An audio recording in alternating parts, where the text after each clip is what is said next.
What's up, Miyagi fan here, and today, yeah, probably gonna change the name again, because now Cobra Kai over, and, yeah, today I watched the final episode for Cobra Kai, and I gotta say, perfect way to end a show. Like, there's no dumb moments, there was no bad stuff. It was just a perfect way to conclude Johnny's story. And the other characters, but mostly Johnny. This show was about Johnny. This show started, it was about Johnny. And by the end, it was about Johnny. Even though it had other characters in it, it was about Johnny. It ended his storyline really well. And I want to talk about it. I want to talk about how the Cobra Kai series finale perfectly ended Johnny's whole character perfectly. There was no way. So at the end of the last episode, we saw Silver and Kreese kill each other as Kreese took the one final blow and blew each other up. And blew him and Silver up on a boat. You'd think the show would elaborate on this and say, oh, did one of them survive? Nope. Terry and Silver died. At least Kreese died the right way. At least Kreese's sacrifice, he died knowing that he basically helped everyone. Kreese died knowing that he saved everyone. He gave everyone better life. He reconciled with Johnny. He gave him Cobra Kai back. He reconciled with Tori, made her life better. And that's what he died knowing. He died knowing that Kreese died knowing that he at least gave Johnny and Tori better lives. Silver, on the other hand, he died, I don't know what he died thinking, but before Kreese showed up, Silver's plan was to just get back at Johnny by kidnapping him, Carmen, and their daughter, and their baby, trying to scare them into doing bad, into scaring Johnny into quitting the second Taikai or something. Good Kreese stopped that. Good Kreese came when he did and killed Silver when he could, because that would have been dumb. That would have been dumb if he actually succeeded in scaring Johnny's wife and his child. Good he did not get to scare Carmen or baby Laura or Rosa, I guess. So this episode starts off kind of interesting. This series finale starts off pre to the series. Yeah, this episode flashes back to 2017, before Johnny ever met Miguel, before he ever re-encountered Daniel. Yeah, this episode shows Johnny. This flashback shows when Johnny was at his lowest point, where he's talking to the grave of his mom, telling him how when he just got arrested at Applebee's, how he beat up a cop, how Applebee's told him he was a loser, and to him he thinks he is. And then we cut back to the present, where Johnny's watching after him and Carmen's daughter, and I like this. I like it. It's kind of funny that I'm referencing Kreese right now in the series now of Cobra Kai. I do like this. I like how they do this. They show how Johnny started off before the series, a loser, but now he's at his happiest point. He started the show at his lowest point, but now he's ending the show with his happiest point, being married to Carmen, having a daughter with her, Miguel going off to Stanford, Robbie being Robbie, and he's about to fight Sensei Wolf.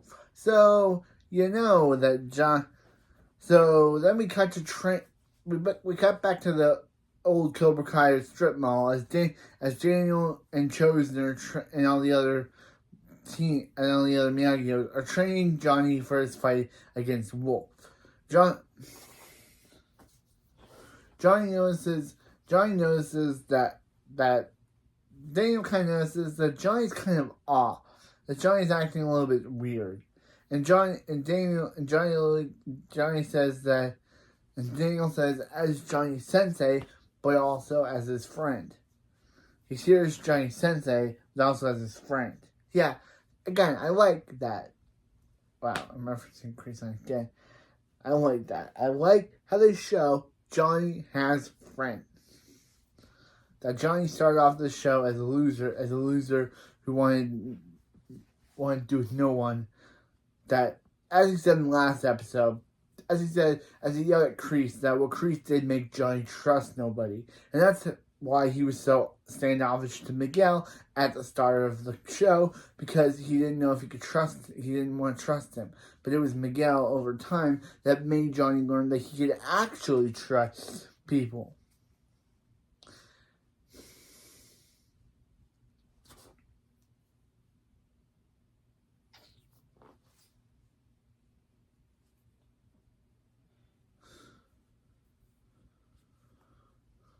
So there's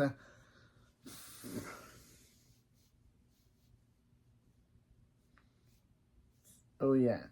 So then we get a scene then we see Daniel's mom, who hasn't appeared in the show in a long time, and we learned this episode that she's a Mr. Miyagi Glazer as well. Yeah, we had to know that her son isn't the only one who basically who isn't Mr. Miyagi this, Mr. Miyagi that. His mom is also a person, as she gives Sam a necklace and they're like, that must have cost her a fortune. And then we learned that, she didn't buy it. She got it off of Mr. Miyagi, because of course she did. Daniel, we thought by the end of the show that you were the only Mr. Miyagi Glazer in this show. But maybe your mom also has a problem with... Maybe your mom is also obsessed with Mr. Miyagi as well? Like, the dude's been dead for years, guys. You need to let him rest. Stop talking about him. Like, literally. Like, stop talking about him constantly. It kind of shows that you guys are Glazers. So, anyway. So, yeah. So, Miguel reveals that he got his ticket to Stanford before the fight. Also, we know,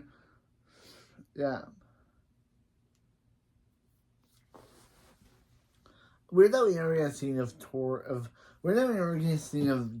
Sam telling Daniel and Amanda that she wants to go to Okinawa. Kind of weird that we never get that scene. So, of course, before that scene, we did get a training montage of Johnny. We do get a training montage of Johnny and Daniel training to you're the best around from the original Karate Kid, which again comes full circle.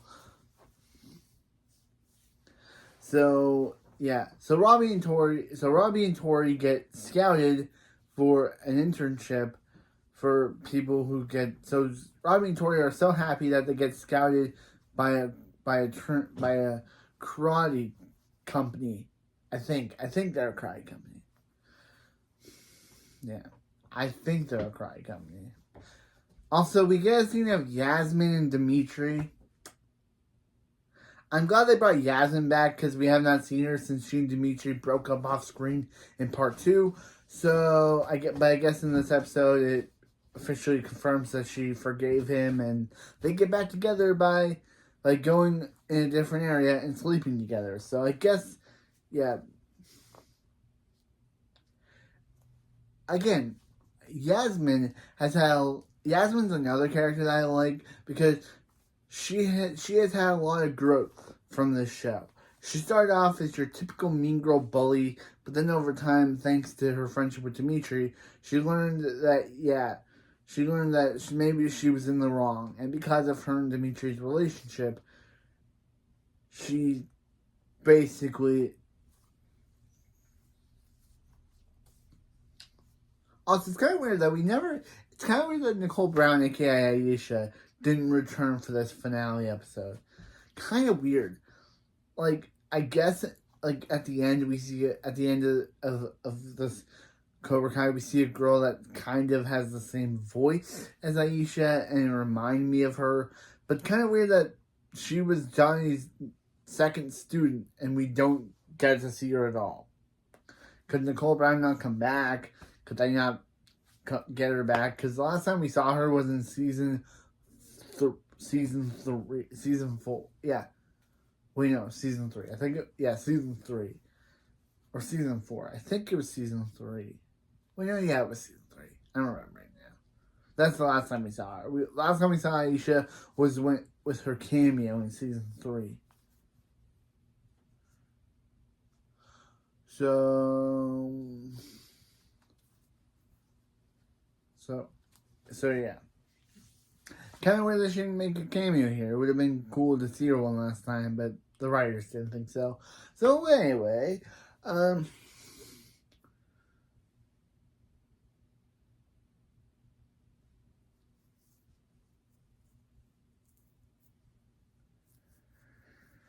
So yeah, I guess because in the last episode we saw Moon, and now in this episode we see Yasmin. We saw Moon and Hawk, and now in this episode we see Dimitri and Yasmin. So it's kind of interesting. So yeah, so now time for the Sekai Tekai. Gunther forgives the announcer forgives Daryl the announcer, or I think that's his name, and allows him to host. So now we got the battle. Yeah, but before the battle, we saw Sensei Wolf basically do his classic thing. I think Sensei Wolf is basically... It's kind of weird, though. We never saw, like, Axel or any of the Iron Dragons in this episode. Like, last time we saw Axel was where he quit on Sensei Wolf. Kind of weird. But we don't see Axel. We get a scene where where Wolf wonders where Terry Silver is, not knowing that Kreese killed him. Kreese blowed him up. So yeah, I guess he'll never know. No one knows where Terry Silver is. I guess like literally, Terry Silver is dead, and no one knows about. No one in the world knows about it. So anyway, so Johnny decides to come. Silver decides to do the whole, let me taunt the guy by threatening his wife and kids, which obviously causes Johnny to attack him. Wolf almost breaks Johnny's arm, and yeah, Wolf almost breaks Johnny's arm. So yeah. So the fight starts, and Wolf gets some points. So then Daniel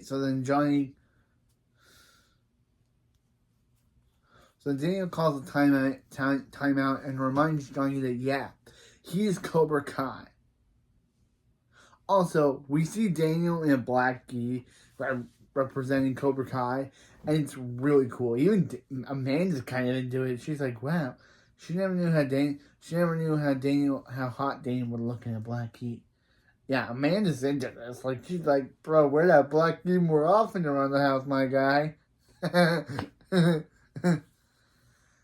Yeah, Amanda's into it. She's like, bro, wear that black gi around the house more often. So anyway, so they see that Johnny's kind of afraid. So Daniel's like to give Johnny a pep talk, but it's a Cobra Kai pep talk.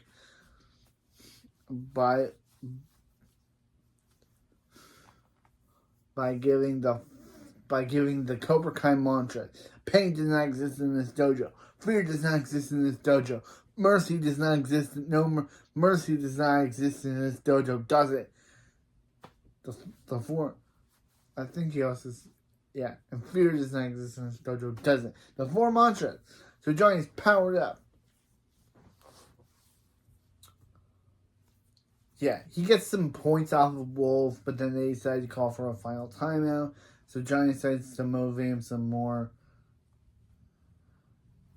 Yeah, they tried to do this whole thing with Johnny flashbacking to his and Daniel's first fight, thinking that he's gonna do a crane kick like Daniel did, but he doesn't. He just does a regular Miyagi's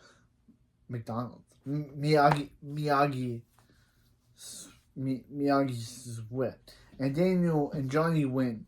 We do a parallel to the first Karate Kid when Johnny said, "You're all right, LaRusso. You're all right." But this time it's Daniel saying, "You're all right, Lawrence. You're all right."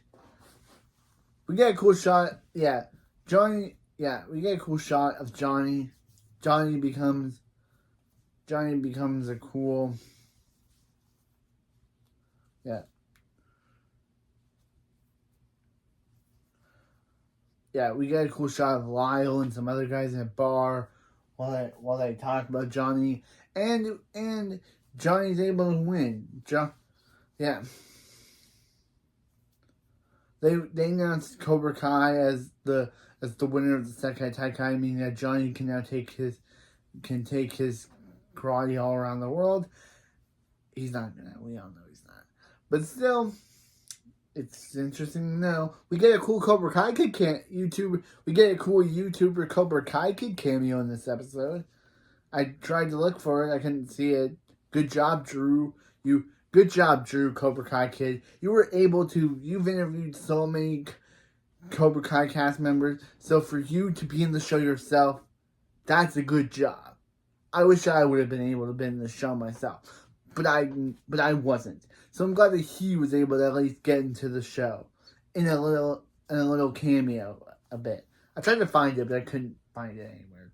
So, but still, good on Cobra Kai Kid, the YouTube channel, for getting himself onto the show. He's all right. He's all right. You're all right, Drew. You're all right. But anyway. So yeah. So then we cut to a 7-month time jump. Johnny and Daniel buy a house. Johnny and Carmen buy a house. Johnny and Carmen buy a house together. Robbie and Tori are doing their new internship. Miguel gets his new Stanford. Sam decides to join. Sam goes to Okinawa, but that's when Miguel shows up and reveals that he's decided to stay away. He's decided to defer from Stanford for a year so he can go to Okinawa with his girlfriend. And when Miguel even asks her, "Hey, what happened? Why aren't you wearing your Mr. Miyagi necklace?" And she's like, "I got a better one. That's in my bag. I got a better one. I'm wearing the necklace you got me right now, bro." And they kiss. And that's the last time I kind of like that. I was right when I said in the last episode, I was like, "Miguel, why don't you just go to Okinawa with her?" And that's what he literally does. So I guessed this scene before even watching it. I didn't even know it was going to happen. So, yeah. Then we see Hawk and Dimitri getting ready for Stanford. I think it was Stanford. Well, no, Caltech. They're going to Caltech together. And that's the same place where Sheldon Cooper goes to. So I guess at some point, Hawk and Dimitri will go there and meet Sheldon Cooper. So, yeah.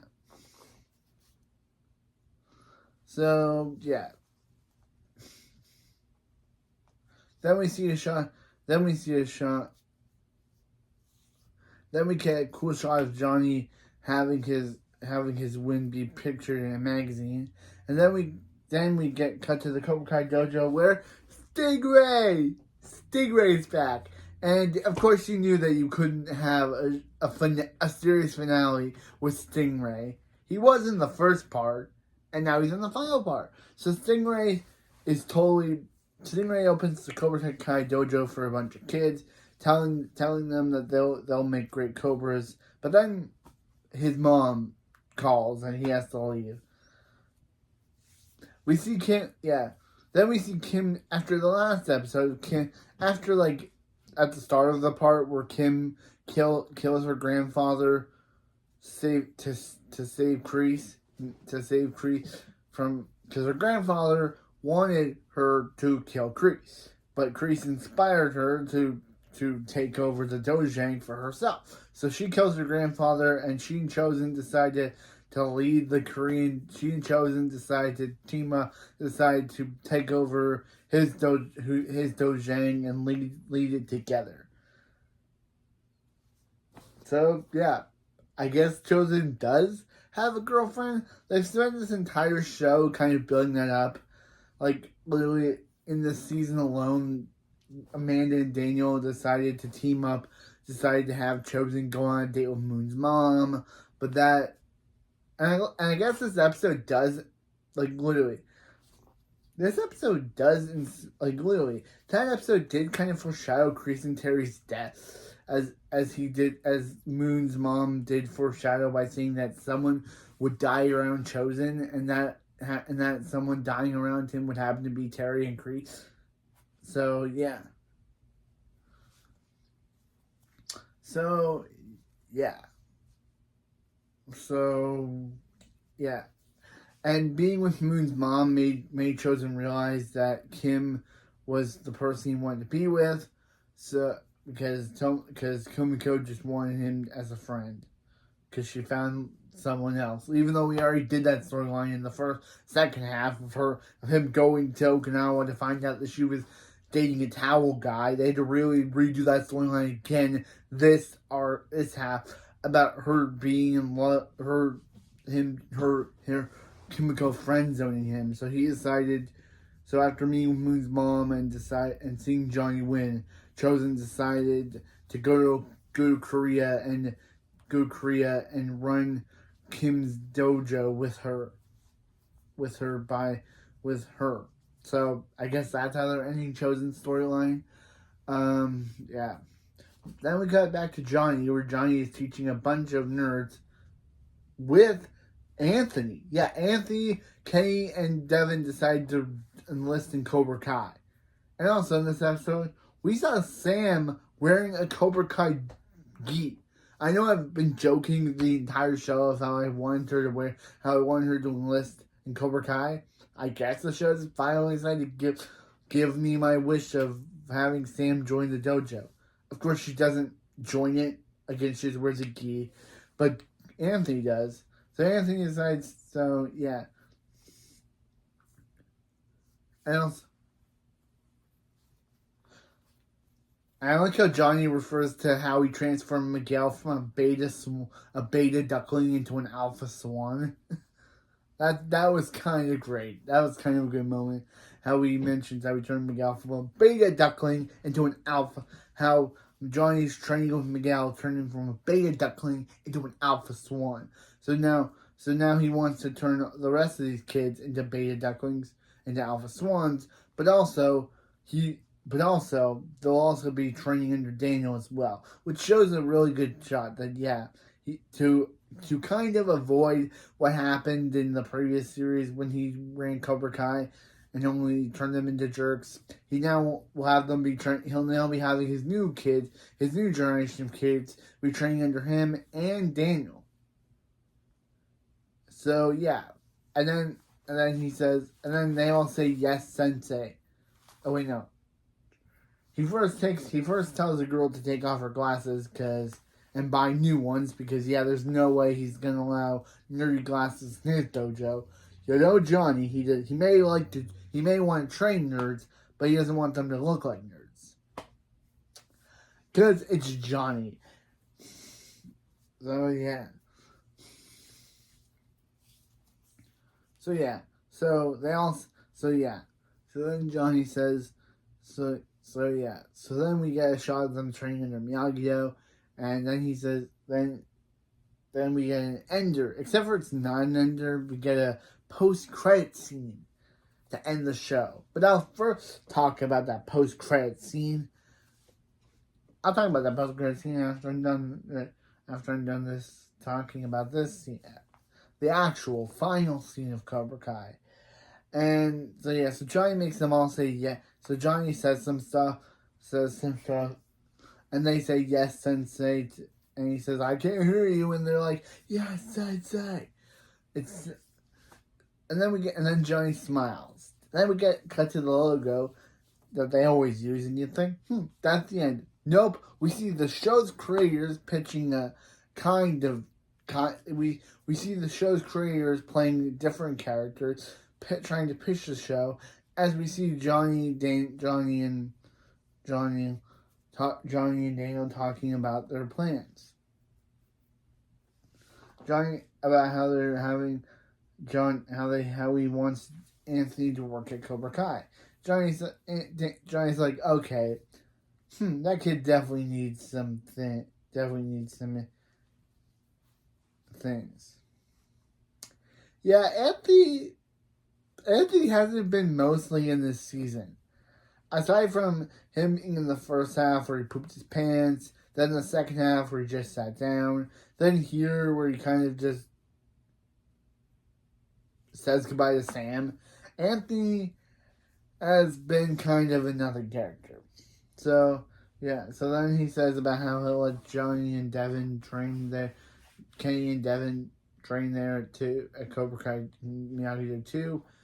Then Johnny starts talking about their rent and how Daniel will let Johnny in on an investor. And as Johnny leaves, Daniel sees a fly. He tries to catch it. He even has flashbacks to when he was able to catch one with Mr. Miyagi.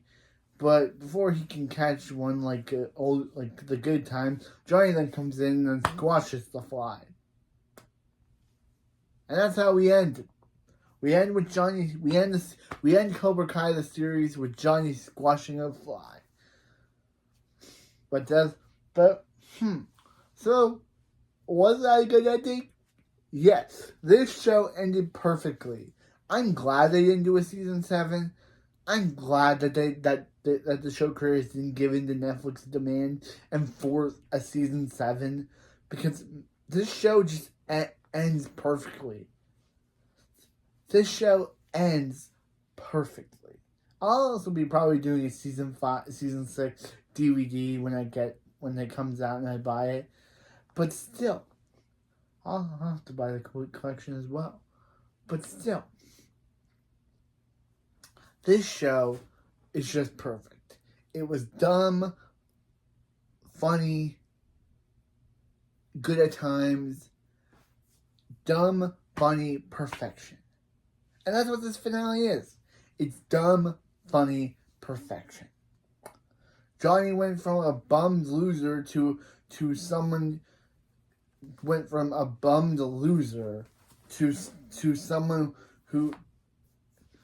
to having a wife, having a kid.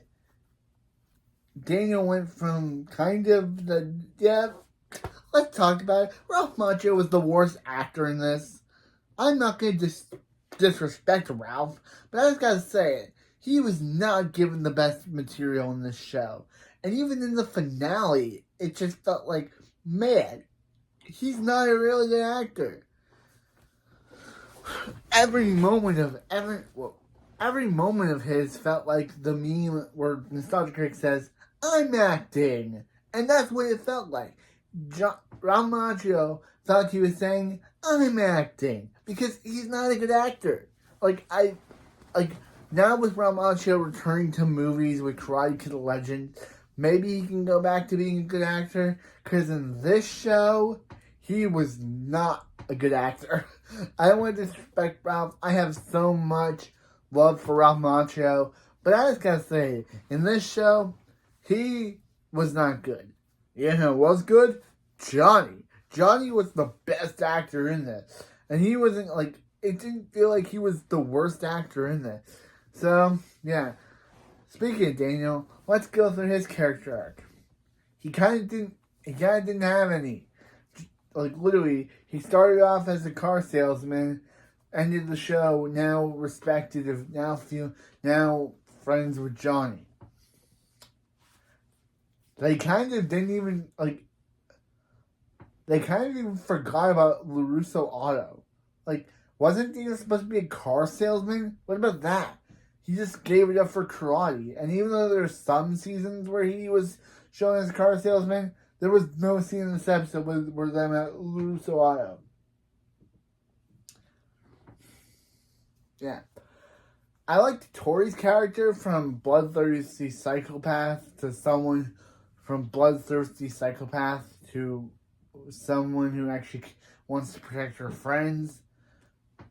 That was a good storyline for her, where she started off in season 2 with a bloodthirst as a psychopath who only cared about hurting Sam for her kissing Miguel. Someone who cares about, who loves the people around her, like she loves Robbie. And even though we just got news that Tanner Buchanan is getting married to Mary Mauser, who plays Sam, and Peyton List is still dating Hawk's actor, I still think it's kind of funny that literally Sam's dating Robbie's real life fiance. Miguel, I guess, could be Showman doing it, could still be dating Hawk's girlfriend Moon, and Tori is dating Moon's boyfriend Hawk. It's kind of weird how the show's love triangle works. So yeah. And I miss the old Miguel. I liked how he returned to Cobra Kai, and it kind of felt like they were bringing in the last episode. It kind of felt like No Mercy Miguel from season 1 was back, where he would take no prisoners, but they kind of just dropped it. Miguel, like literally, Miguel goes off to Okinawa with his girlfriend. He started the show having no friends, but ends it with a girlfriend. Robbie started out the show hating his dad, but not only now loves his dad, but also has a girlfriend and has a future prospect in a karate company. So, and Hawk, and also the whole Stanford arc, the MIT arc, was so pointless. I gotta say, in the last few episodes of the season, in the first 2 arcs of this season, there was this whole plotline about Dimitri being mad at Hawk for choosing not to go to MIT and go. But then at the end of the last episode, Dimitri reveals, oh, by the way, he doesn't want to go. So what was the whole point of this then? What was the whole point of this whole arc if you were not going to go to begin with? Writers, you caused Hawk and Dimitri to fight for nothing. There was this whole big argument, and Dimitri was always annoying Hawk with the fact that he was going to MIT. Only for the penultimate episode of the series to reveal, oh yeah, Dimitri decided not to go in the end, and decided to go to Caltech with Hawk. Then this whole fight was pointless. Them fighting over MIT was pointless. It was a pointless storyline.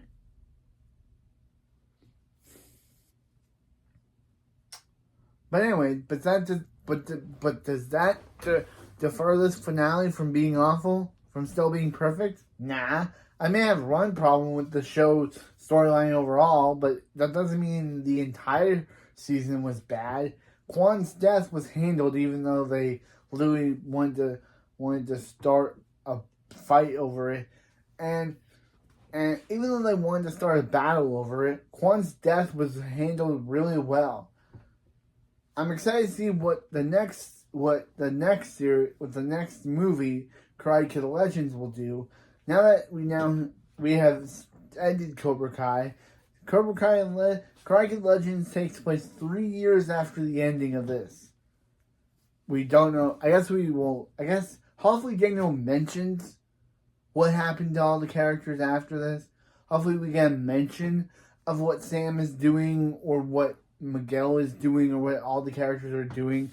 Since this series takes place 3 years, and we know that William Zabka is not a part of this, I would love to know what the characters are doing 3 years after this ending. So please, Karate Kid Legends, not only be good, but mention where the characters are now. Because apparently, 3 years after this, Daniel still is at Miyagi's is at Miyagi's place. So hopefully, like literally, is Johnny still training under Cobra Kai? What's gonna happen? Please show, please movie. Just because you have Jackie Chan in it doesn't mean you can't tell us what's going on. I know it's not done by the same people who did this show, but hopefully they can at least acknowledge the events of this movie, of the series, even though it takes place 3 years after it, even though this movie takes place 3 years after it. So just because Cobra Kai is over doesn't mean this channel is. I'll still post videos from time to time, and I'll still post video, and I'll make a video about Karate Kid Legends when it comes out in May. So, yeah. So remember,